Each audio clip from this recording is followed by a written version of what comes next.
So yun, nakakarating lahat mga paps, no? And welcome back sa channel. So kunting update na po natin ginawa ngayon. Dahil meron tayong ginawa ngayon isang Philips Star, ano to? Itong model niya, pakita natin yung flash.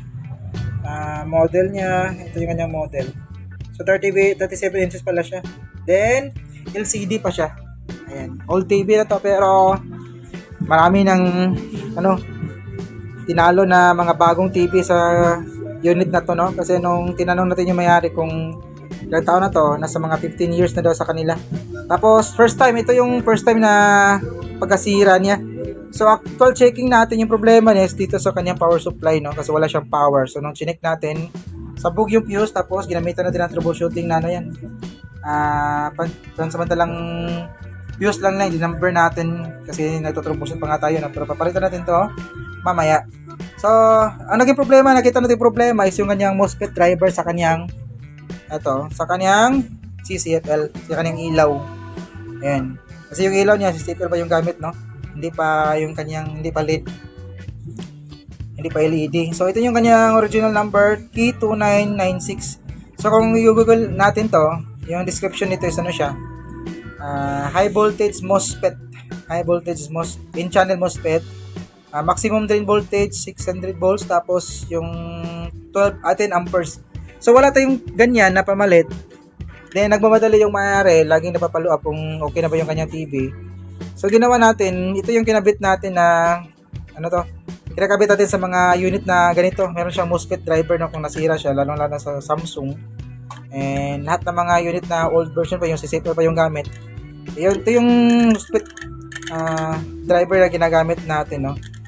Ito, number niya, kita niyo ba? 3568. So ito naman, medyo bababa to ng maximum drain voltage, no? Kasi yung maximum drain voltage nito is 500 volts lang, di tulad nun sa isa may original 600. Pero mataas yung kanyang amperahe, nasa 12 amperes. So ito kasi yung mga ginagawa nating pamalit sa mga ganitong problema. So try natin dito kasi kunti lang naman yung diferensya niya, 600. Kasi yung kanyang maximum drain voltage nito, hindi man siya lalampas ng 500 volts. So pwede na yan. Mas maganda din siya kasi yung amperahe niya medyo mataas, 12 amperes. So, yun lang, dapat MOSFET, in-channel MOSFET, yung papalit niyo, dapat same sila ng description. Kahit merong pagkakaiba lang sa mga drain voltage, tapos yung mga amperahe niya, pwede na yan. Basta yung importante is yung kanyang description na in-channel MOSFET, no? So, inalitan natin dalawa yung shorted Dalawa yung shorted, tapos natin yung dalawa. Ayan, so dalawa na rin yung natira nating stock, no? Ayan, then tinest natin, chinek natin yung primary bago natin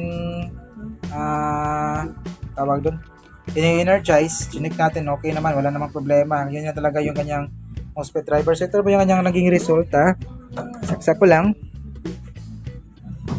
Ayan.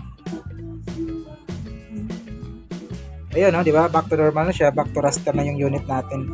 So walang problema yung kanyang panel, grabe talaga kahit na matagal na siya. Minsan kasi yung mga matagal ng unit, magkakaroon na ng guhit dito sa kanyang screen.